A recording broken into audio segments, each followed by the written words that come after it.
sa Blue Eagle kami di mapipigil sa pagbabalitang tumpak at tama. Buhay atenista sa loob sa labas ng eskwela, ating ibibida lahat ng eskwela.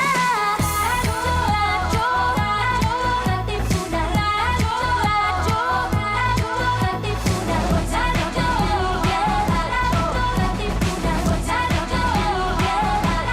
Katipunan. Kawal ni Ignacio, Katipunero sugo, todo sa kayod, tunong at tulong. Ipagka Blue Eagle, galing hiding at tigil, blue and white, one big fight.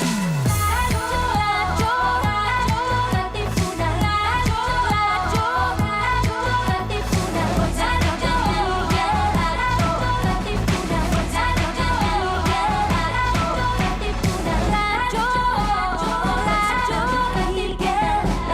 Katipunan. Mamangha sa lalim at ganda ng ating kultura at diwang makabayan, sa mga salita at pahina, sa tulong ng mga guro at manunulat ng panitikang Pilipino. Halina't tuklasin ang yaman ng ating panitikan, ang pamana ng ating lahi. Kasama si Binibining Andrea Trinidad, Ginoong Jethro Tenorio at Ginoong Yol Hamendang ng Kagawaran ng Filipino ng Pamantasang Ateneo de Manila. Ito ang Sari-Sari, ang Catholic Mass Media Awards Special Citation Awardee para sa pinakamagaling na palatuntunang pang-edukasyon sa radyo. Dito sa Radyo Katipunan, 87.9 FM. Radyo Katipunan, News, Insights, Inspiration. Radyo Katipunan, down from the hill and down to the world.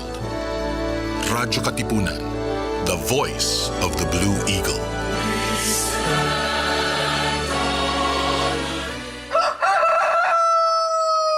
Good morning, Ateneo.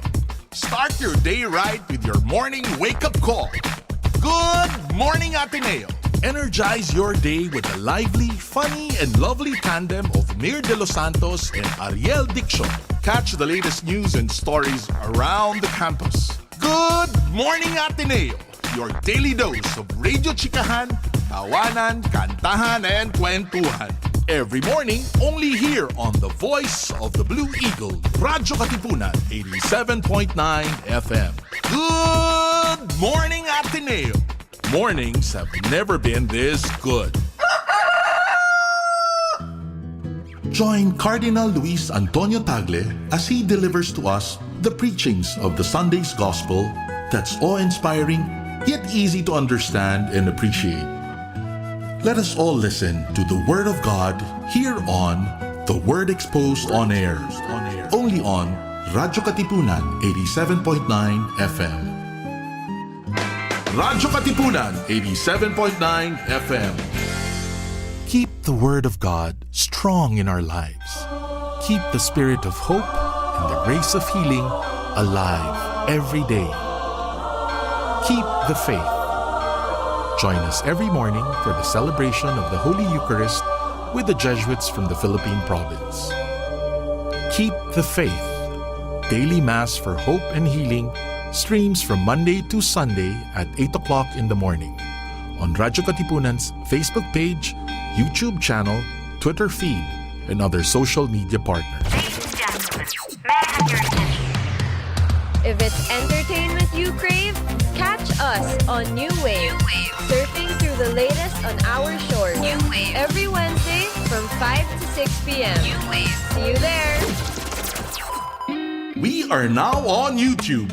Watch all of our live episodes plus exclusive content in our channel at Radyo Katipunan FM. Don't forget to click subscribe and hit the bell to get the latest updates. Radyo Katipunan, News, Insights, Inspiration. Radyo Katipunan, down from the hill and down to the world. Radyo Katipunan, the voice of the Blue Eagle.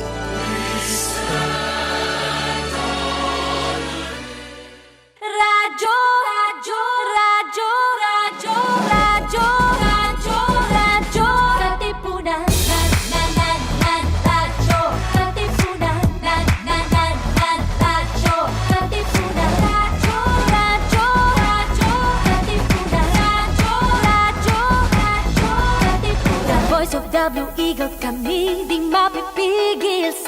papabalitang tumpak at tama. Buhay atenista sa loob sa labas ng eskwela, ating ibibida lahat ng pwera. Radyo, Katipunan. Radyo, Katipunan.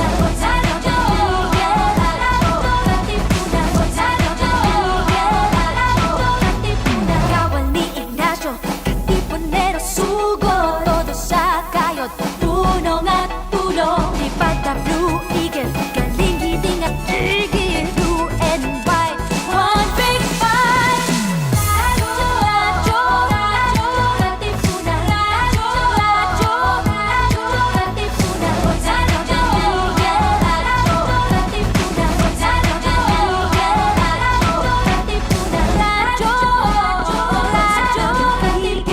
Radyo, Katipunan.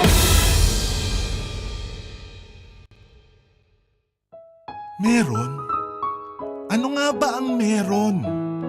Paano nga bang mabuhay ng tapat sa meron? Don't you wish you can relive your philo classes? The terror teachers? The terrible oral exams? Or the even terrifying but liberating and life-changing aha moments? Lundagin mo, Beybeh! Here's your chance! Lundagin mo, Beybeh! Kasama ang mga pilosopong sina Jovi Miroy at Ron Capinding. Lundagin mo, Beybeh! Leaping upward, leaping forward. Lundagin mo, Beybeh!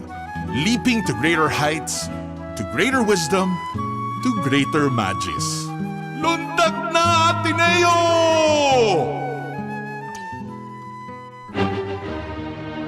Yan na. Magandang hapon. Magandang hapon po sa ating lahat. Magandang hapon po sa ating tagapakinig. Sir Jovi, kumusta ka na? Yeah. Mabuti naman. Uy, naka-gallery mode tayo. Mas maganda. Kasi usually, ayoko nang naka-speaker mode lang. So, nakikita natin pati reaction. So, anyway, welcome to another week. Today is October 10. Okay? Uy, Over 10. naka-Lazada Shopee 10. date tayo ngayon. 10-10. So it's a very so napaka-special ng araw natin ngayon. Hindi yung nakaraang Lunes natin, ang pinag-usapan natin ay tungkol sa film at ang imbitado natin ay si Dave Fabros. But today we actually will discuss something that is so palpable in the month of October. Okay? Itong month po ito, mula pa nung kahit noong nakaraang session pa, siguro in the succeeding Mondays, baka related to this pa yun na aming pag-uusapan. Di ko alam, i-correct na lang tayo mamaya pag napakilala natin sila. Ito ay ang Pride Month o tinagurian ng university natin na Pride Month. At naalala mo, Sir Jovi, in the past sessions, in the past years, talagang lagi tayo nag-iimbita ng kaibigan natin na to enlighten us about SOGI Bill, about LGBTQIA, maraming ganun kasi nagsisimula pa lang tayo ngayon. Pero ngayon, parang gusto natin medyo hindi lang to makilala, kundi gusto na rin nating makiisa sa kung ano mang mga hakbang o ano mga dapat gawin. Hindi na pwede magpahuli rito. So, Lalo na yun. ikaw dahil ikaw ay ang assistant principal for student affairs and formation. Of course, of youngsters, no? So, very important sa akin na sana wag akong makasama kundi man ako makatulong. So, gusto mo tumulong, no? Pero at the very least, sana alam mo. Ang iba din ang mga tanong from the basic ed, no? Tungkol sa usapin na ito. I wouldn't know. Malamang po. Hindi ko po kasi alam ang tanong sa matatanda. Baka pareho rin. But in any case, yun na nga po. Para mahalaga ating mga guests ngayon. Wala nang patumpik-tumpik pa. Gusto ko nang... Bigatin to. Ipakilala about sa kanila. So we have a guest from our Gender Hub. And we also have a guest from our University Gender and Development Office. So, pakilala ko sila para tulungan tayo sa ating pag-uusap ngayon. Teka, bago yung lahat, i-frame ko lang ito pag-uusapan natin, sir. Bago natin sila pakilala. Ang ano natin ngayon, ang ating paksa ay bakit mahalaga ano at bakit mahalaga ang gender sensitivity? Napaka-layman's language ng aking paraan ng pagtatanong. Magiging, But it's really a true question sa akin. Ako ay encounter myself, ako na information. Ako ay very cool na ako, ay theater person. Akala ko kahit nung panahon ko, ako ay bukas na bukas sa mga bagay na May yan. anak kang babae. May anak akong babae, may anak ako lalaki. At yun na nga, akala ko artist ka, at exposed ka sa mga bagay na ganyan. Akala ko alam ko ito. But Kasi philo major ka, kaya hindi ka masyado. No. But a lot of times, kinokorek ako ng, ikaw rin sir, kung meron ka mga pamangkin at anak, palagi ko ikokorek ka rin. Kinokorek ako ni na ng mga anak ko. So, shout out sa aking mga anak nung lagi ako pinapagayon, Dad, you do not say that. That is not the thing anymore. Considering na, compared to my batchmates and even those older than me, feeling ko cool na ako at ako na yung pinaka broad-minded about all these things. I find myself still committing so many unmindful, so many thoughtless comments or even behavior. At ang mga bata na lang, buti lang may mga anak akong teenager ngayon at sinasabi, hindi na teenager yung isa, no? Dad, you don't say that. You don't say that. So, alam na, ibang-iba yung panahon nila ngayon sa kinagistan nating panahon, so kinalakhan nating panahon. At Pareho na, magkaiba na pareho din. Kasi nga may di ba? May restoration na nangyayari. But may mga pagkakapareho pero ibang Tingnan din version. natin yung Aminin ko, aspect. Sir Jovi, dito sa high school, yun talaga unang pursuit namin before we started, noong July, inimbita namin yung mas buong team sila para, sige nga po, baka mamaya, ako pa lang to, no? Lahat pala kami nakaka-enkwentro ng ganun na hindi namin naintindihan. Hindi namin alam. Ang dami na palang sumusulong. Naalala niyo yung mga guests natin the past years. So, pinagpapasensya lang siguro tayo nun, Sir Jovi. Napaka-tactless natin magtanong sa kanila. Pero dahil nabita na namin dito. Si John Lee Dunca, siguro nagpapasensya na lang kung magtanong kami sa kanya. Parang, but in any case, so pakilala natin sila sa ating episode ngayon na pinamagatang A Community of Care. Okay, A Community of Care. Initially, a community of friends, a community of allies, pero a community of care, I think, encompasses it more completely and accurately. Yun ang ating title at ang ating paksa talaga, ano at bakit mahalaga itong gender sensitivity. So, without further ado, gusto kong pakilala ang ating pinagpipitagan ng mga bisita. So, ang una sa lahat ay isang assistant professor ng Political Science Department ng Ateneo de Manila University. Associate professor. Hello? Yes? Associate professor. Si Melissa. Associate professor. Sorry, I was associate professor. Yeah. Of at the iba-iba ba yan? Hindi ko alam yung sa college no? Assistant pala, kinorek ako. Assistant. So I think professor of the Political Science Department of the Ateneo de Manila University. Jaime Lao. Siya ang current director of the University Gender and Development Office. So, my doctorate is sa Public Administration from the National College of Public Research, Public Administration and Governance sa UP. So, kaya siguro dito medyo nasa assistant siya. And her current research includes work on the Philippine foreign policy, migration, Philippine elections, democratization in the Philippines, and DRR, resilience, and social change. Siya ay walang iba kundi ang aming kaibigan, si Dr. Melissa Lau. Thank you very much, Melissa. Bati ka naman para malipat sa iyong speakership. Hello! Thank you very much. Magandang hapon po, Jovi, Ron, at sa lahat ng mga tagapakinig. Maraming salamat. Melissa, we'll just call you Melissa na Maria Elisa Lau ang nakalagay sa atin. Kilala mo yung lolo ni Melissa, di ba? Grabe naman. Ako hindi pa. Si Secretary Jaime. Jaime Lau. Hindi Jaime Laya, Secretary Jaime. Secretary Jaime. O nga, kaya pala Jaime ang kanya.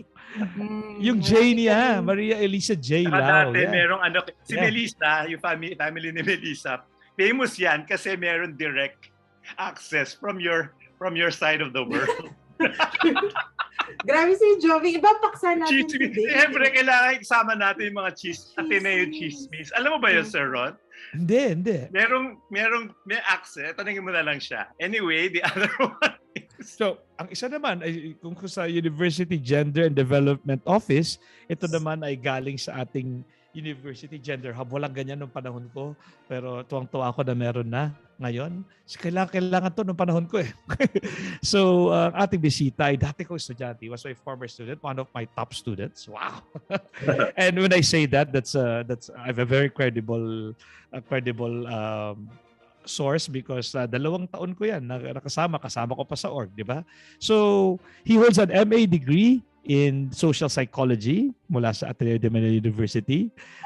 Siya instructor din sa Department of Psychology ngayon sa university natin. So, he teaches social psychology, qualitative field methods. Siya sa ating University Gender Hub ang training coordinator. Parang yun ang role ko sa sarili kong training company sa role players. Pero siya, sa University Gender Hub, siya ang training coordinator. His current research interests are yung discourse analysis of political episodes and gender issues. Pati yan siguro tatanong natin mamaya sa kanya. Siya ay walang iba, kundi ang dati kong estudyante pero habang buhay kong hinahangaan, si Ryan Angelo Camacho. Ryan, bati ka naman. Magandang hapon. Hello everyone. Good afternoon. Great to be here. Nahiya naman ako. Ang ganda naman ng introduction sa akin. Chesky Centennial, 2009 po. 2009 ang batch niya. Oh. Pero si Ryan, lagi ko nakakasalubong sa UP dati. Tapos bigla siyang buwabati sa akin. Minsan sa Shoppersville. May Shoppersville pa. Parang wala kami. Tapos, yeah, exactly. Tapos suddenly, serendipitously or fortuitously, closely work ko pala siya dito sa papel ko ngayon at sa papel niya ngayon. So, ngayon guest natin siya sa ating palabas na tumatalakay sa isang bagay na gusto nating mas maunawaan pa. Lagi namin sinasabi, Melissa and Ryan, na itong show namin ay kung saan namin pinapagaan ang mga mabibigat at pinapabigat yung mga magagaan. So, let's just... Kaya tanong ako ni Melissa, ano ba daw itong show natin? Kwentuhan lang ito ng mga geek. Anyway, oral exam pala. Parang oral exam. Philo exam. Nagtatanong, ganun. Siguro, una kong tanong kay Ryan na rin, no? Itong Gender Hub na wala nung panahon namin ni Sir Jovi. Nung kami estudyante, no? Si Sir Jovi kasi professor ngayon sa... Lalo na mamatanda ako sa iyo. Yeah. Kumusta? Bakit nagkaroon ng Gender Hub? Yun na lang muna siguro ang pinaka-take off natin sa kwentuhan natin. Wow, okay. Magandang tanong yan, no? And many ways to answer it. Yung pinakauna na simple is lumabas ang Gender Hub kasi kailangan siya. No? It's responding to the signs of the times, basically, no? Kaya siya umusbong. No? So siguro konting prequel lang. No? Before the Gender Hub, meron tayong student government sa LS, no? Shout out sa CAS-MD, Commission on Anti-Sexual Misconduct and Violence. So before the Gender Hub was doing what it is doing now, CAS-MD actually yung nauna, no? And then, noong 2018, gumawa tayo nung nag-release ng policy statement ang LS, no? Through BPLS, no? Na dinedeclare yung LS na maging gender inclusive, gender responsive, and gender safe. And then tuloy-tuloy na po yun, no? After that, some following months, nagawa na po ang Gender Hub. No? Maraming inner workings and details, pero siguro doon muna tayo lumagay, no? Na dahil dun sa policy statement and rooted dun sa policy statement, no? Ngayon meron tayong Gender Hub na hinahanap or sinusubukang itaguyod ang ADMO na gawing gender inclusive, gender responsive, and gender safe. Yun. Right. Well, so gender inclusive, gender responsive, at gender safe. Yes. Inclusive. Sulat ko ngayon, responsive and safe. Interesado ako dun sa gender policy. Siguro dahil administrador ako, no? I'd like to perhaps start something similar in our smaller school within the university, ang junior high school. Ano yun? Policy, are these a set of rules or are these a set of convictions? So, Melissa, kwentuhan mo naman kami about the gender policy. Paano nagkaroon yan? Are these set of rules or or a statement of conviction or principle? Paano po ba yan? Uy, okay to. Mapupolisay tayo. Madadaan Yan. tayo sa... I feel comfortable na. Let me just sort of, differentiate Ryan and the University Gender Hub, which used to be the LS Gender Hub, with my office, which is the University Gender and Development Office. Ayun. So, parang medyo magkaiba kami ng landas na nagtatagpo at some point. And we work hand in hand with another office still, the University Office of Decorum and Investigation. So my office looks at gender and development. So in the context of the university, which in our case is both basic ed and higher ed, how does gender enter into research, enter into teaching, which include, of course, yung classrooms na I think maraming tanong, and also to outreach kasi hindi lang naman tayo university onto ourselves, marami rin tayong partners sa labas. And the Gender Focal Point Committee, usually if you look at government offices, parang required din ng batas. So a big part of why we have this Gender and Development Office is compliance also with the rules of CHED and DepEd. So we have CHED Memo 1, 2015, which requires the creation of the Gender Focal Point System.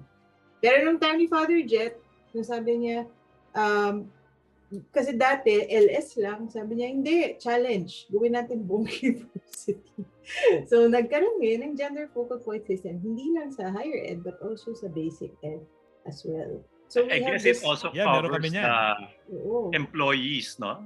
Yes. So what we have in our Gender Focal Point committees, plural, are really a number of stakeholders. Kasi sa totoo lang, pag usaping gender, hindi lang naman yan issue ng estudyante or issue ng, let's say, classroom or teacher. Lahat po ay pwedeng makasama sa conversation and gender. So punta ngayon tayo sa gender policy. Ang gender policy, hindi siya policy na number 1, number 2. Kung papansinin nyo, yung LS gender policy statement siya, which means it's a broad set of principles like what you find now in the beginning of our code and rules. So to a certain extent, aspirational siya. And we say that this is what we want to be as the Loyola schools kasi LS gender policy pa lang siya.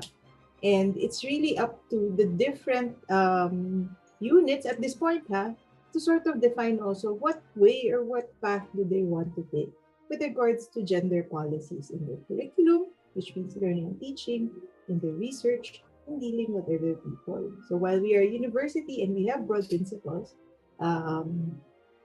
which include sige, magle-lecture na ako which include number 1, talagang zero tolerance policy for sexual harassment, a do no harm principle and a holistic approach to the issue, which means na talagang tatahakin natin lahat ng mga issue na connected sa gender, hindi lang sexual harassment. Tapos, ang pinakahuli due process. Kasi it is a contentious issue and include sexual harassment and sexual misconduct. So we also have to look at that the processes are open and transparent and fair. I think that conversation already in the university, sometimes contentious, is a law as well.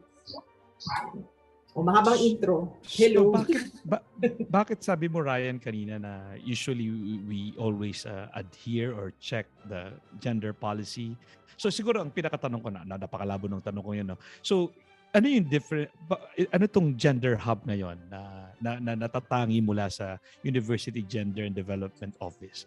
At pero sabi ni Melissa kayo na nagtatagpo rin somehow, no? Can you take it from what she explained? All right, sige. I think in terms para ma-highlight yung difference, pwede kong i-outline yung main functions and main activities na ginagawa ng hub. Tapos doon ko may explain kung saan kami nag-intersect ni ni Doc Lau, no? Ayun, so we do mainly three things. No? The first one is deliver gender sensitivity trainings. All right. The second one is to create safe spaces of all kinds. So these are non-training things, non-training events, non-training spaces where people can feel free to share their gender-related issues and experiences. Ayun. And finally, we provide care and case response services. So parang in terms of the difference between UGDO and Gender Hub, marami kaming ginagawang mga events and yung mga service, no? Ways of caring to the community. Basically, ang bottom line nito is we find ways to make safe spaces in the community and care for students, staff, and even faculty with regards to gender-related issues. No? We're less on the policy side, although may kita kami usually, no, when it comes to carrying out yung mga CHED memorandums, tumutulong kami kay Doc Lau, lalo sa mga onboarding, mga gano'n, no, kasi intersection siya, training, no, and fulfilling the CHED requirements for every university. So in that way, nagtutulungan kami. Among other things. So, kasi at many points, nag-intersect yung mga policy requirements and what we carry out, no? The functions that we carry out as the gender. Ayan. So do you have a gender hub in junior high school? Wala pa. We have a gender focal point committee. Ba din yun, Ryan? Yung gender hub sa na office mo sa Gonzaga. Teka. Merong gender hub representative sa high school.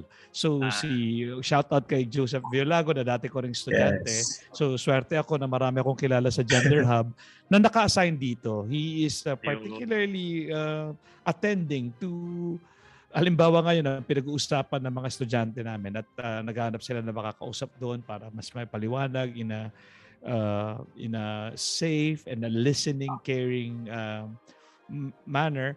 At kino-convey din sabi ni Joseph, mga high school students na pinag-uusapan ay haircut policy. So so parang ganoon. So natutuwa ako na kasi ako ay administrator. So dalawang hats lagi ang suot ko eh. Pero si Joseph, talagang hat talaga niya ay talagang let me listen to you sa mga estudyante ito na nagtatanong tungkol sa self-expression, tungkol sa how it's an encroachment of my physical body, may mga ganon. So these are, hindi ko yan masyadong kaya in an expert way. At si Joseph conveys it to us in a way we understand, and I think he talks to them naman in a way he is understood. So parang ganung klaseng nakikita ko. So to answer your question, Sir Jovi, para naman ako yung guest, no? Meron din kaming gender hub in a way kasi kami ay may inassign yung gender hub na tumutok sa amin. Senior high school din meron. Yung grade school yata in the meantime kasi yung understanding ko, Melissa and Ryan, sa gender hub before it's really a space, a literal space, but it's also a parang ano na pala siya ngayon, parang it's a ba force. Siya space o ano na ba siya? Yes. Kasi meron kayong sa iba't ibang unit ng Ateneo pala. Both are true. No, we have a physical safe space talaga. No? So if, for example, we would like to invite everyone who's viewing, no, na kung kayo naghahanap ng safe space na literal physical safe space, second floor Gonzaga is where you can find the physical gender hub, syempre. And of course, in terms of other safe spaces, we're aiming to we advocate, we cultivate, we assist in the creation of safe spaces on an institutional level as well. No? So for example, shout out ulit kay Jet, no, yung nagkaroon ng I think Shore Sim sa AJHS, no? Sa senior high school, sure sir. Ayun, sa senior high school, and then may version din siya sa AJHS. So si Jet na coordinate ko. Yon, yung magising, no? And then yung materials na dineliver ni Jet was in coordination with the hub. And ayun, on that level, it creates a slightly more safe space, more and more safe space for members of the community na nasa AJHS and ACHS as well. So in multiple levels yung term na safe space ba? I think it would really be interesting also if in the AJS and in the SHS, meron ng physical space for Oh, yeah, pero right now ako yun. Office ko yun. a real space like in Gender Hub, like in Gonzaga. They have Yeah. they have a Pero space right now may to constant gather na, and may talk. constant na lugar si na Jet pag ini-meet niya yung kumbaga sinabi ko nga kay Jet kung si Jet is and Joseph Violago isa lang yun, no? Sabi ko nga meron ako isang maliit na room dito katabi ng office ko, doon ka na palagi. Hindi rin naman pwedeng nandito siya palagi, so he regularly goes here pag meron siyang appointment, minsan online, minsan ano. So Kasi we pwede have na a din space kung online. space din yun. Yes. So samantala yun yung office namin. Okay. Napakilala na natin to, nag-definition of terms sa tayo at offices. Naintindihan ko yung trainings na binibigay ng Gender Hub, no? Yung care and case response, yung isa pang role na yun, parang naintindihan ko rin pag merong kailangan i-address, right? Yung creation of safe spaces, parang medyo ibang konsepto yun sa akin. How do you create a safe space? That's very interesting to me. Siguro, when you explain this, you also need to define ano yung safe space. Of course, it's self-explanatory sa pangalan pa lang, but I'm not sure. Baka mamaya may kailangan maintindihan doon. Why do we have to have a concept of safe space? Yung bang kala nating safe space noon, which we take for granted, hindi talagang safe space. So, and how do you create? Yun yung dalawang tanong ko, no? What is, when you say safe space, it now sounds like a technical term. And what is it actually? Why do we have to particularly name it like that, and how did it come to be? Yun siguro. Si Melissa man o si Ryan? Please Kasi help us galing sa gender policy. Yeah. Yeah, ako na lang siguro to. Yung madaling sagot, because there is a law. Because we have the Safe Spaces Act. And Which asks us to ano siya sabi? To create safe spaces in 3, actually very particular siya dun sa 3 lugar. Yung isa doon, educational institutions to which we belong. Pangalawa doon, workspaces to which Ateneo also is. And pangatlo, online spaces na gusto man natin or ayaw, nandun tayo lagi. So, but the nomenclature itself, safe spaces, di ba parang, sige na Ron, magsabihan na tayo ng age. Parang nung time natin, hindi naman lalo na si Joey. Oh. Hindi naman yun, parang kung sinabi sa atin nung safe space. 1990s, di ba, yung parang this is a safe space, or nung 1980s yung safe space. Parang it's not something that we are quite familiar with and we have to imagine. But for this generation, they know exactly what a safe space is. So they take to these new ways of doing things, as in ways of proceeding, if you want to say, parang more easily than our generation does. So the law is there, says safe spaces, pero parang kailangan sa atin, babasahin pa natin yung law. Sa kanila, meron na silang innate understanding kung what for them is a safe space. So ano nga yung safe space? Pasensya na, philosophy naman yung Ito background. na, May philosophy pala ako. Nabis ko rin notes ko. Isn't anything na hindi safe space a dangerous place? Space? So parang I need to locate it more, to indicate it more. Parang when you say safe space, anong qualities ng lugar na yun? Kasi sabi ko nga, isn't everything safe space? Kasi kung hindi, that's a dangerous space. At kung dangerous space, napakaraming dangerous space pala if you need to name something safe space. Hindi naman talaga philosophy. Parang sinasabi ni Ron is, shouldn't everything be a safe space? Yeah, exactly. They're not. So what is which is better ba to us, Melissa and Raya? What is a safe space or what is not a safe space? At saka, or maybe the way to answer it is, what brought this about nga ba? Ano yung humingi nito? Liban sa law, no? Parang anong phenomenon sa buhay o sa kasaysayan natin ang talagang begs this? Parang gano'n. Magandang tanong yun, Ron and Joey. Alam mo naman kami mga filo, puro tanong lang kami. Siyempre, sasagutin ko kayo ng policy, so ewan ko na kung saan tayo Please.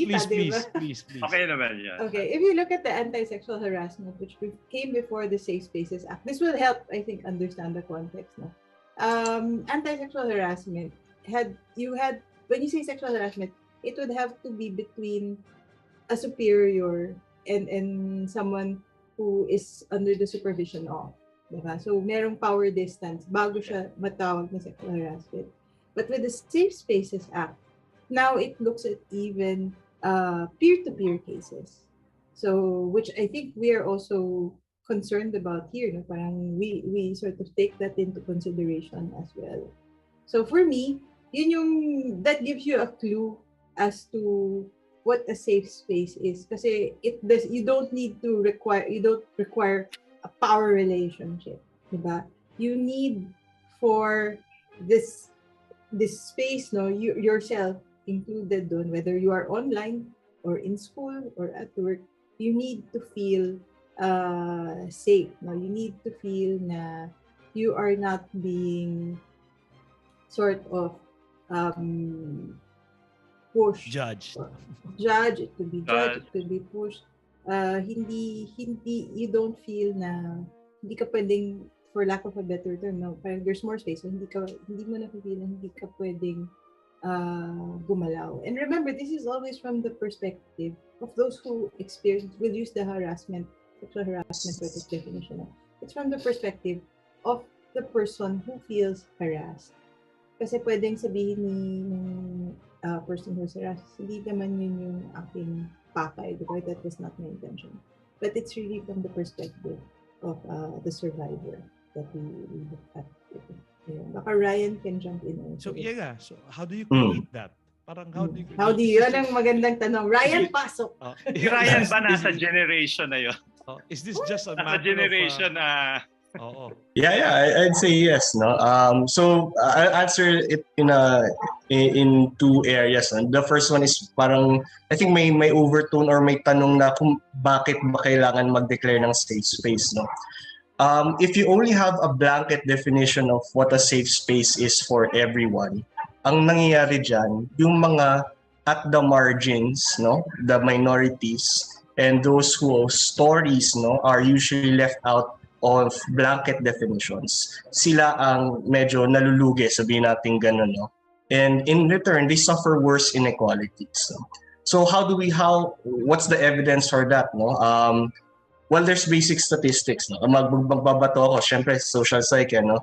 Hindi maiwasan na may statistical and research-based things, no? So for example, these are Quezon City numbers, 2016 taken, no? So when they did surveys on experiences of sexual harassment, ang kinalabasan is 3 out of every 5 women, no? That's 60%, no, have experienced sexual harassment in their lifetime. In other words, a majority of women have experienced sexual harassment in their lifetime. And this is with a blanket definition of safe space, na where everyone deserves respect. Everyone deserves care equally. 2016 na yan, di ba? Yeah, imagine how they could have evolved, no, during the pandemic, online, with new forms of technology, no, that even sometimes I don't understand, no. So at the same time, no, when we talk about SGBV or sexual harassment, we think of dark places, unsafe spaces, like bars, no, or parties, or medyo tagong lugar and weird locations. But in fact, 70% of harassment cases, no, of incidences of harassment actually happen during the day, and were performed not by strangers but by people they know and trust, no? And again, ibalik natin to, no? So if the blanket definition of safe space na everyone deserves safety, no, is applied to everyone, why is it coming out this way, no? And the answer is there needs to be a new some form of model of care, no? There needs to be a new way to approach this, no? And for us, a gender hub, so this is the second part, no? We integrate the definition of safe space on two things. The first one is the feminist ethics of care and respect, no? If we imagine the word feminism, usually parang ang nebulous term niya na highly politicized, no? But if you think about it, if you look into gender studies regarding feminism, their ethics are rooted on basic care and respect, no? But related to that is our second model, which is the 4S model of care, no? Kasi ethics of care nga, which is story, safe space, and support. So 4 S's, no? So na-highlight dito, at least in my answer, is yung story and support. So story means na if you want to make a safe space that is better safe space for everyone, no, you have to pay attention to stories at the margins. Makaranasan ng tao na nawawala dun sa blanket definition, uy, dapat lahat tayo equal, ganon. Lahat tayo pare-pareho yung pagka-treatment. Ayun. So the emphasis on story and the emphasis on support. Where other individuals will need more support than others. So we move from equality to equity, basically, no? Now where people are given equality and equity. Equality is treating everyone the same regardless of their context, no? Okay. Equity is giving everyone, attending to everyone in accordance to their needs, no? If kakabit natin dito, ito na, patapos na ako. Kakabit natin to sa Jesuit, sa ating, personalities. Yes, tama yon. Sa Jesuit, natin mga guidelines and sayings. Customized individual care. Jesuit Chuba. Yun. Yes, Jesuit Chuba. Of Cura Personalis, basically. Yon. That is for me, no, a better anchor of what safe spaces should be. One anchored on Cura Personalis. Yeah. Ako naman, tanong ko na rin, dami tanong ni Sir Joey, tapos may kila yung panahon natin. So, anong isasagot nyo? Kasi ako, lumaki ako sa probinsya, mga uncle ako na walang t-shirt, sumisipol sa mga babae. Doon panahon ko, no? So, tapos kami, at yung mga kapatid ko na puro babae, ay sinasabing dapat matuto kang mabuhay sa ganyang klaseng mundo. Of course, that is very faulty, no, na yung mundo tanggapin mo na lang, dapat baguhin mo yung mundo. But how do you react to the Pero dapat si Melissa talaga. How do you react to the claim na yung Darwinian na survival of the fittest yan, so hindi ka pwedeng I heard na may ginagamit pang word na very derogatory like snowflake, ganyan. So I don't know if I'm clear with my question. May isang kultura kasi na dapat tigasin ka o astig ka at ganyan. So you'll have to be able to deal with this. So narinig ko yan minsan na pabulong na ina-argue ng iba. Sabi ko, ba't mo binubulong? Ba't di mo sabihin? Nahihiya rin siguro siya. But Parang nagre-react dun sa konsepto ng sensitivity, safe spaces, or yun lang lahat ng parang even the universal value of care. Parang may ganun pa minsan eh. So, yung mga promoters ng toughness, usually mga Gen X at Boomer nga, parang ganun ang nariringan ko yan. But in any case, lahat naman yun kasama sa inclusivity natin. Yeah. So what are you asking, Sir Ron? What is their reaction to that kind of reasoning na parang in a way, isn't that also necessary? Okay, na may ganung toughness to it and or the Darwinian survival of the fittest, dapat patuto tayo. So parang ganun. Tanong lang po talaga yun, hindi ko yun pinopromote, ina-advocate, pero elephant in the room yun eh. Yun ang parang madalas na bulong-bulungan, nagbubulungan na ngayon para quiet na lang tayo, parang ganun. So because this whole names, Joe. Jovi Miroy. Kasi pinagagaan natin. Jovi Miroy, gano'n. Joke lang. But in any case, even unwittingly, no? Lalo na yung sa generation na yun, sabi ko nga, ang context ko, lumaki ako sa probinsya, okay? Pati yung everything. Parang ibang-iba talaga. So, how do you... Kasi parang, ang tanong, Sir Ron, would be, is this like for this are you asking that question? Yeah, is for this generation only? Or are you asking, are we being too soft? Or I'm not sure. Maybe siguro ang tanong ko, uso lang ba ito? And at the same time, hindi ba yung kabilang panig ay kailangan ding itaguyod? These are really questions. Wala akong bias sa pagtanong na yan. Safe space naman ang ating kwentuhan ngayon, please. So anyone? This is a safe space, right? Yes. So, but you stay there for a while, okay? it should continue to be a safe space. Parang I think what our individual and our collective journeys with gender have shown that it's hard it's difficult to get to the issue of gender. Parang we could keep it at that, which is very simple. No? It's a tough world. Then you have to toughen up. Then you have to act a certain way. If you're a boy, if you're a girl, diba? And we could keep it at that because that's what as you said, no, yung panahon natin, no, yun yung dominant. Sige, gamitin na natin yung word na discourse. Dominant na discourse. But what those in gender advocacies have tried to show us, though, like for example what Ryan was talking about, is that if you unpack these spaces, no, you see that it does more damage than it does good. Yun yung what we're seeing, and what we're seeing is when we intervene, sort of when we sort of look at this more holistically. Let's not use the word intervene, but when we look at this holistically in terms of the journey of a human person from the time they are young to the time they are young adult and so on, those little things, no, they matter. It's one thing to say something hurtful, but it's another thing to say paulit-ulit, and that's one of the things that we also sort of talk about in the golden rules and in the gender policy. No, it doesn't have to be big to be damaging, diba?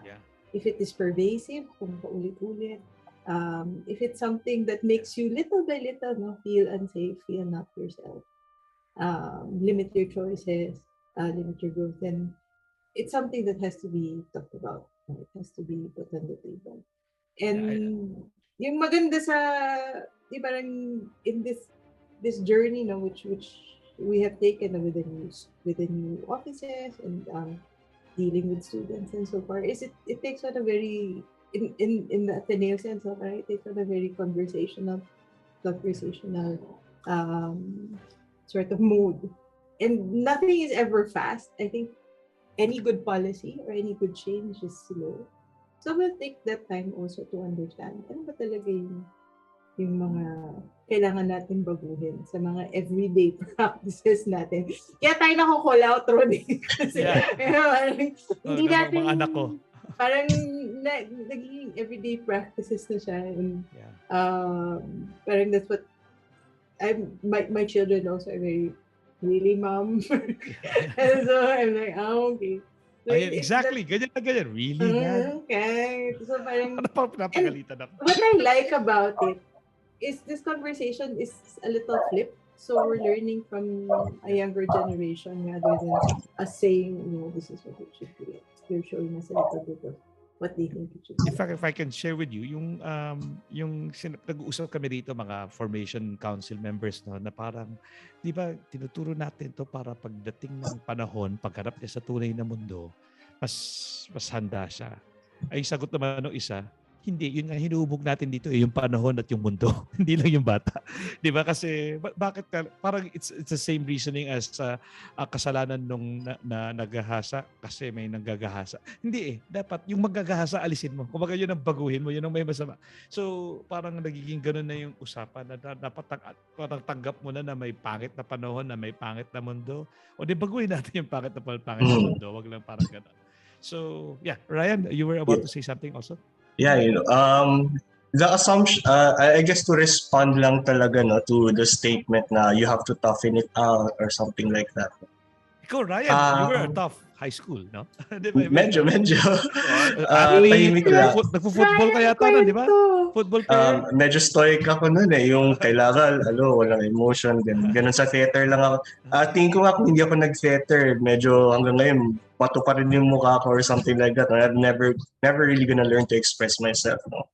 So anyway, yung pagsagot dun sa tanong na yung it's a tough world, ganun, kailangan mo lang tanggapin. So I guess personally, two things. So the first one is it is wala namang may monopoly on how people accept that it's a tough world. Some people accept that it's a tough world, tapos hanggang doon na lang sila. Others, accept that it's a tough world, and therefore from that starting point, binabago nila. That's basically it. No? There's no one way to accept that it's a difficult work, basically. And if we're gonna talk about toughness and yung sheer resilience in light of the harsh realities, no, from the stories that I've received, no, and I've heard from members of the community, I don't think resilience is a problem at all. With the experience that most of these people most of the members of the community are facing on a day-to-day basis. I guess kailangan lang tanungin is sino bang nagde-decide what counts as tough, no? What counts as bakit kailangan maging masculine ang definition of toughness or basically, no? Or something like that. Sino nga ba? Let's answer that question. Sino nga ba nagpauso ng definition na yan? Nakinalakan ko na rin. Kinalakan din siguro ni Sir Jovi. Saan ba yan galing? Yeah, if you think about yun eh. Saan nga ba talaga siya nanggaling? And if there is no proper root, no, of the basis of acting like a tough person or a tough guy or hyper masculine, no, then why are you doing it in the first place? O basically namiloso pa na tayo. No? Kailangan mong questionin saan ba talaga nanggaling yung pangailangan mo na ipakita yung pagkalalaki mo or kailangan yung medyo agresibo lahat or things like this, no? Basically, yung response is a call to medyo ang atinista, a call to discern basically, no? Ano ba talaga pinanggalingan ng pinaglalaban mo? And I think for members of the community, alam nila kung bakit sila lumalaban. For some of them, they're fighting for their right to exist, basically. And I think yun yung rason kung bakit ang bagsik nila lumaban. And ako, as an ally, I'd like to take part in that in my own small way. Because I see so much bravery. Bravery newly defined, bravery in a new paradigm, in creating basically, a brave new world. I guess to just wind it down a bit, yung mga anak ni po sir, no, yung kino-correct kayo, that actually takes a lot of courage, no? You could easily, grounded ka, wala ka na bahag sa akin, or lumayas ka na, no? But facing that possibility, they still decide to correct, to help learn, no? And I think that needs to be acknowledged as well. They are tough. No, we are tough. I'm a good dad din kasi. The joke lang.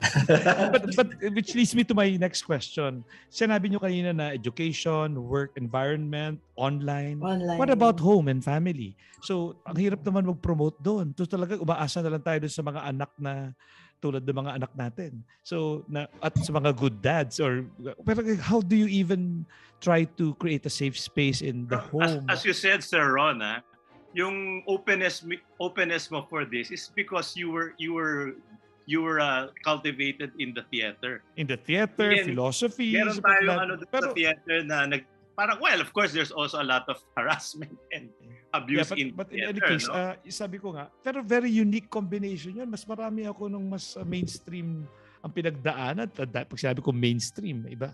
So how do you even, ang tanong ko talaga, yun nga, nabanggit yung education, work, at saka online, para mag-create ng safe space doon. Teka muna, hindi naman yata to save the whole world, ano? Hindi naman yata. Pero ayaw ko, sir, pag sinasabi yan, usually excuse na rin yan eh. Sana yun, audacious na. Sa the whole world. Pero ako, gano'n ako mga ganyan. Ako may gano'n. Doon kami magkaiba ni Sir Jovi. Pangarapin mo na lahat para kahit hindi mo makuha lahat, ang dami pa rin. Hindi nga eh. Kasi yun ang kinalakihan ko. High school experience. Mental health, month. Ano? Oh, yeah. Mental health month. Oh, yeah. Nasi-stress yung tao sa mga ganyan mga tanong. Hindi, pero ibig ko lang sabihin, sa home nga, yun nga, precisely. I think walang kaiba niyan eh. Pati yung guidance week din namin ngayon, kasabay ng Pride Month. So pati yung wellness na yan, I think magkakasama lahat sila. The safe spaces is not necessarily only about gender, but yun nga, parang... So anyway, hindi ko alam kung sa bahay, paano gagawin yun? Kasi... Paano ba? Walang campaign doon. Wala bang madaling tanong dito sa show? Nga eh. Ayan. Teka muna. Yung kasi di ba ang tanong natin sa Ron is baka hindi pa natin natatanong bakit mahalaga yung gender sensitivity. Yes. In fact, yun ang tatanong ko susunod. Pero Ayun na, tanongin mo na ngayon. Sige. Anyway, hindi, actually, Mawawala na tayo ng time. I'll be Tanungin more mo na. particular, no? Itong buong safe space at saka itong buong gender sensitivity ay madalas, dati nga sabi ko, ang lagi na imbitado ay LGBTQIA. Bakit parang they go hand in hand? Siguro sabot-saring tanong na, kahit ikaw, Ryan, no, nakikita ko yung mga kaedad mo at karamihan sa inyo may he, him, his, at kaming mga galing Alam mo, sa Gen kasi X. playwright ako. Ilan taon na ba si Ryan? Ryan? Dito talaga papag-disclose si Ryan Hindi. sa... Parang si Ryan parang mga teenager. Yeah, pero ibig sabihin, parang halos, di man kakambal, halos laging kaugnay niya yung usapin ng LGBTQIA. Pero naintindihan ko na ngayon. Kung 2009 si Ryan, hindi na rin ganun kabata. Yeah, exactly. Pero sabi ko nga, hindi naman siya tumigil noong 2009. Sumulong pa siya ng sumulong. So, ang lalim na nang napuntahan niya si Ryan. Hindi, So, anyway. a very new policy, no, Melissa? When was the gender policy finally formulated? Gender policy 2018 yan. But gender sensitivity Pero training gender sensitivity, matagal na. required din kasi by law. Hindi. So, In fact, Sir Joby, yun ang sinasabi ko, kailangan na mag-junior high school umimik dyan kasi parang ang tagal na naming parang tahimik dyan, parang gano'n. So, yun yung tanong ko, bakit yung kaugnayan ng LGBTQIA, yung gender dito sa safe space, pwede ba nating pakita bakit lagi magkaugnay yung dalawang yon or umuugnay palagi yung LGBTQIA? Palagi ko mas malaking usapin yung safe space at saka yung di ba? Pero bakit yun ang madalas na kadugtong na usapin dahil doon? Liban sa mga feminism at saka sa mga Siguro yung note ko lang muna, no? Kasi baka akalain nyo na ako ay isang compliance freak at kaya ako lang ginagawa itong trabaho ko. Kasi required naman talaga yung gender sensitivity training ng batas, no? Pati yung CHED required tayo. Pero ang gusto ko sabihin, gender sensitivity and how we operationalize what we make of it really has a lot to do with our own context. So, for example, when we do GST yan for our students, even for theater, di ba, Ryan? Yes. Parang iba-iba yung konteksto talaga ng pinanggagalingan nila. So, iba-iba yung pinanguugat nila. There can be a different conversation on what needs to be sensitive in each of these trainings that we do.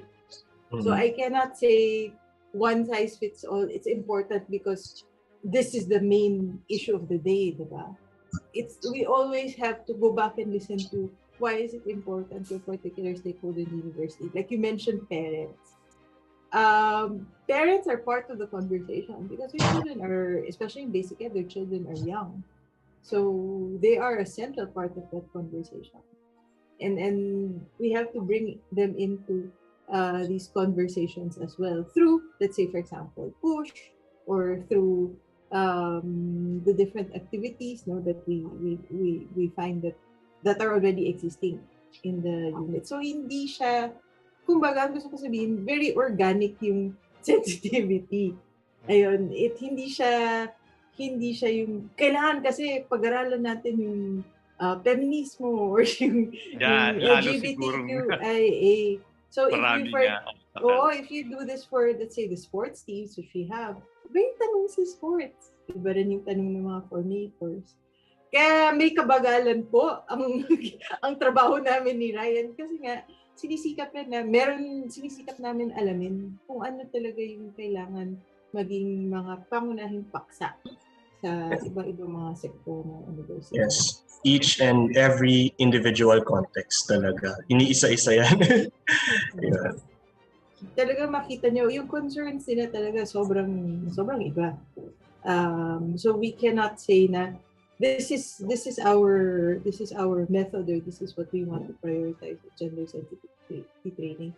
But it all comes back to the main title which we all chose, which is care. parang we never forget care for the human person, care for the human being when we go through these trainings. So very careful with that. Because as you do, as you try to help, no, you don't know, you may also harm. So talagang exactly. padahan-dahan din minsan, no, para makinig sa mga iba't ibang perspektibo. And sige na, since malapit na tayo mag-end, no, sabihin ko na there are places where it's a difficult conversation. Number one, because we're a Catholic university.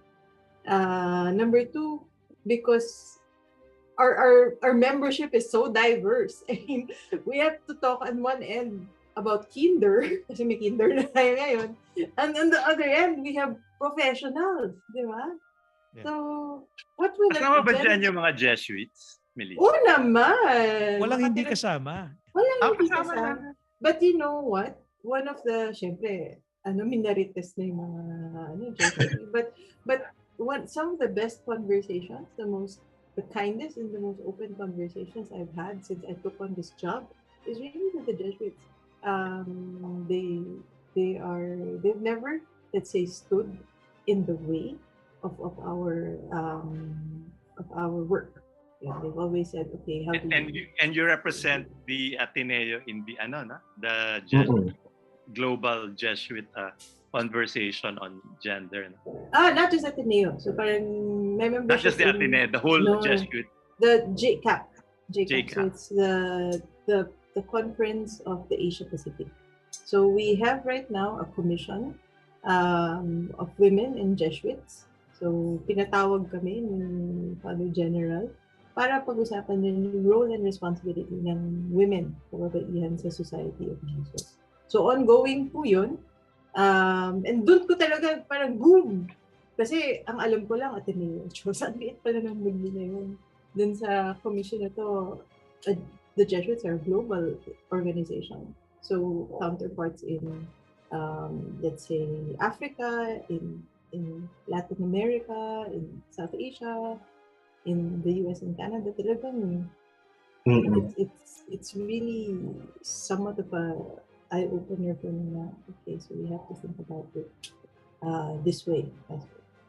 Wow, exciting. Hindi siya madaling conversation. Hindi madaling conversation. But it's a good one to have. A good one to have. Sign of fitness. Sa Gender Hub, Ryan, itong buwan na ito, I don't know if kung memorized mo, no? May mga hain kung may mga offer, di ba may mga hain kayo mga activities or things that are wala namang pilitan, people can join. Nakita ko merong Pride March, merong Rainbow Yeah. Hey, na Ryan, mag-plug ka na lang. Yeah, if you have them. So, yun guys, doon nga nagagalit yung tanong ko, no? Bakit at least doon sa mga narinig ko, parang may kinalaman siya palagi doon sa nakaugnay siya at least at this time of itong panahong to, no? Sa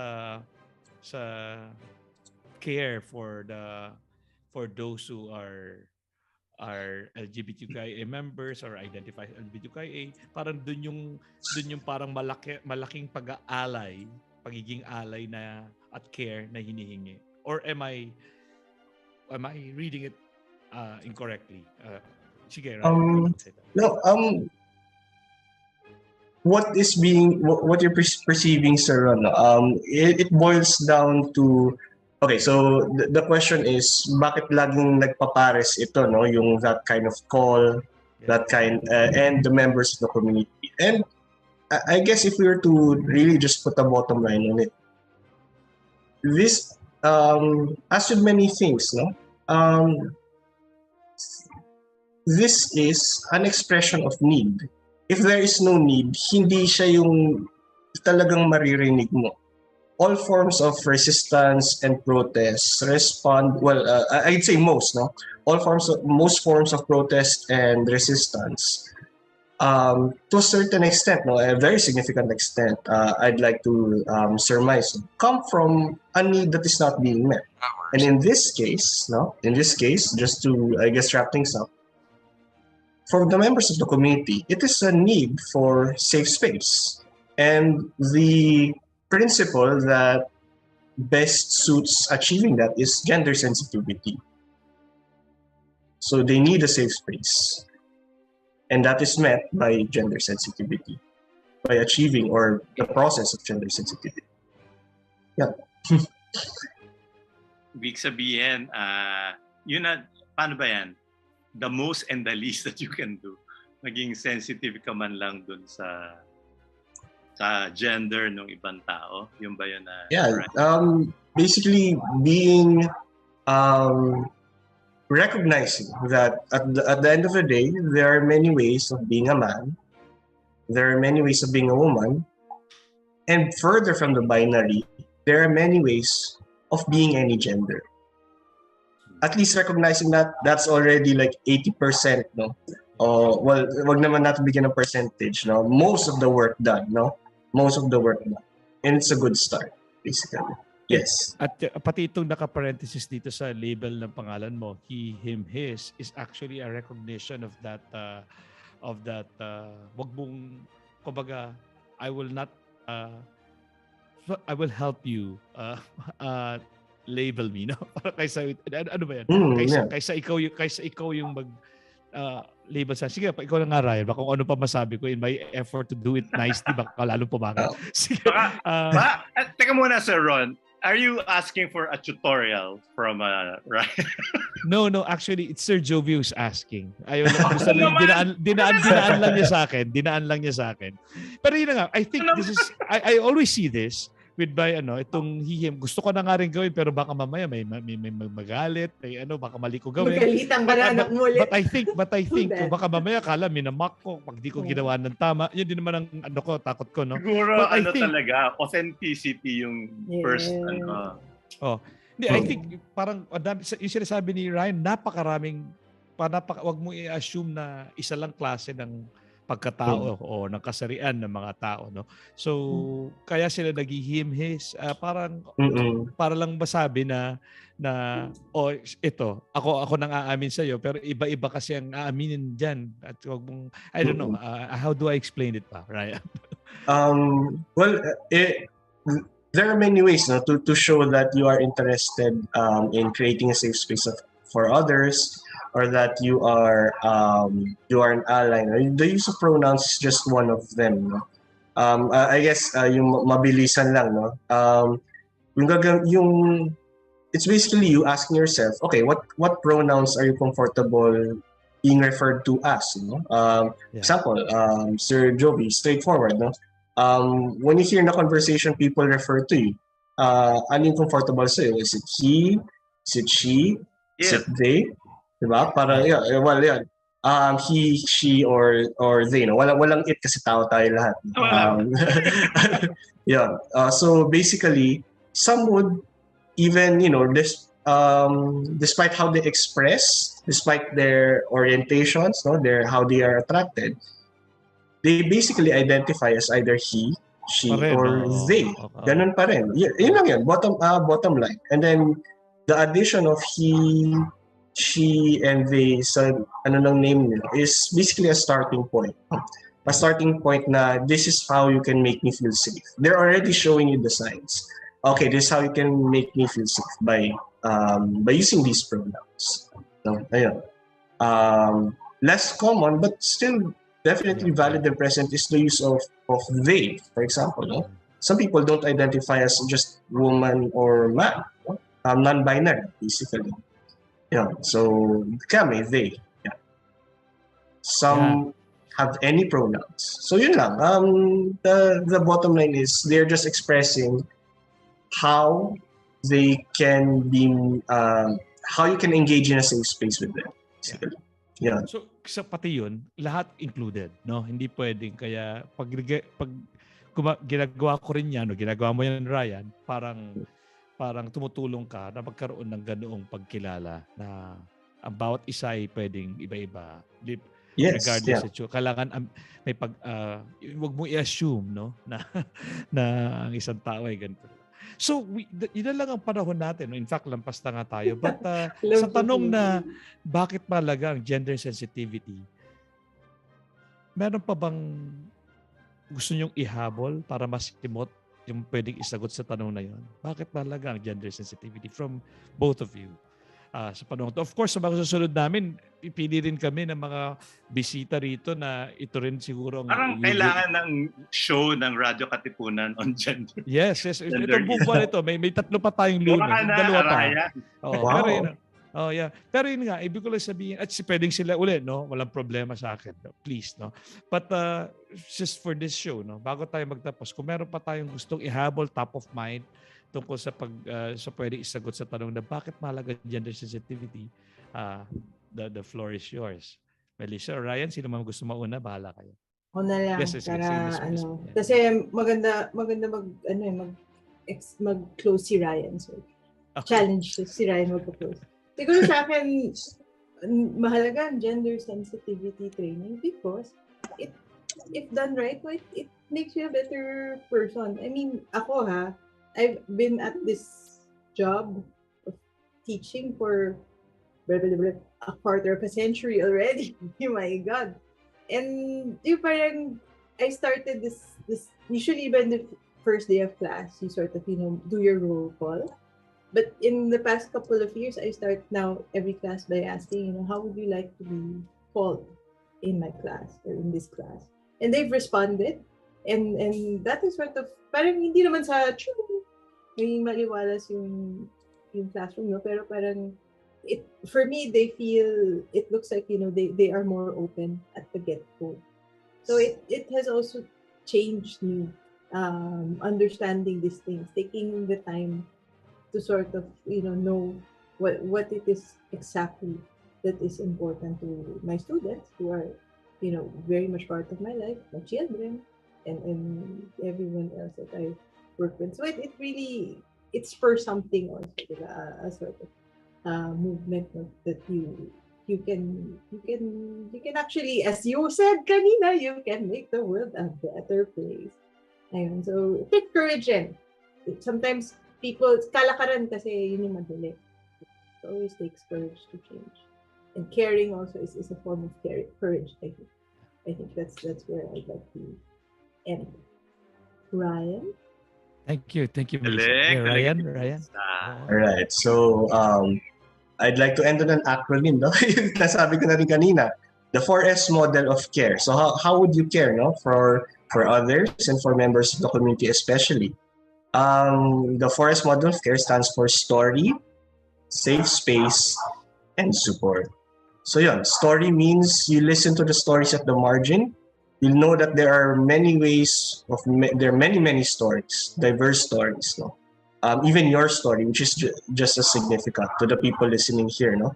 Safe space, no? Recognizing that people need to be made safe and recognized, no? And accepted. And then support, listening to what they need, what people need, basically, no? And just to close things off, no, the best way to enact 4S model of care is, especially in support, no, to join the activities, no, that are related to showing support. Hence, one big pride this month of October. Yun. Right. Tomorrow Yes. is Pride March, Yes. right? Yes, one big pride. Ang assembly ay dito sa high school. So, Yes. Meron kaming this is for the university community. So those who would like to join in solidarity. Merong iba-ibang starting point yan, but I think Yes. for the LS it is pinag-aawayan pa namin kung saan. Pero I think Xavier Hall, di ba tama? At 4:45 is the Yes. 45 na sila. Yung 4 p.m. sa amin. Yan. Mag-march si SHS and JHS to LS, no? And then tutuloy na yung One Big Pride from 5 to 7 tomorrow. Yan. Yes. And of course, a lot of different activities throughout the month, no? Merong gender sensitivity trainings by Commission of Gender Equality and Gender Hub. May mga release ng mga comics, solidarity statements, safe space events where the hub will facilitate yung mga ganitong mga conversations, no, for people who would like to share their stories, and a lot of talks basically, and maraming events talaga.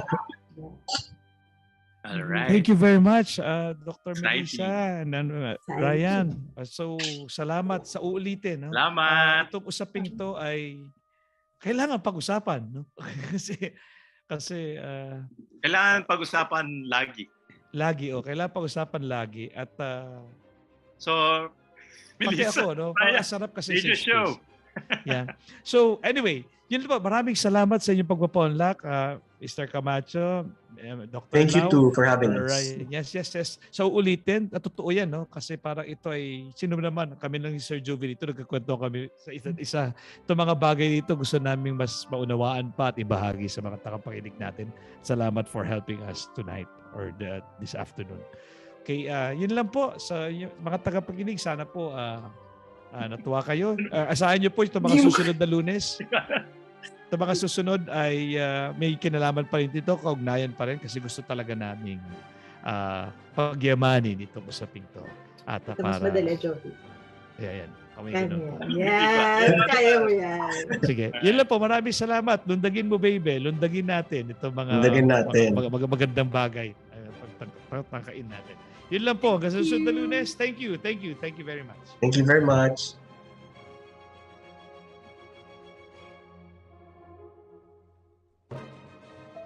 Meron? Ano nga ba ang meron? Paano nga bang mabuhay ng tapat sa meron? Don't you wish you can relive your philo classes? The terror teachers? The terrible oral exams? Or the even terrifying but liberating and life-changing aha moments? Lundagin mo, Beybeh! Here's your chance! Lundagin mo, Beybeh! Kasama ang mga pilosopong sina Jovi Miroy at Ron Capinding. Lundagin mo, Beybeh! Leaping upward, leaping forward. Lundagin mo, Beybeh! Leaping to greater heights, to greater wisdom, to greater magis. Lundag na, Ateneo! Radyo Katipunan.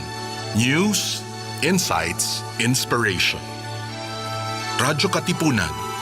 Down from the hill and down to the world. Radyo Katipunan. The voice of the Blue Eagle.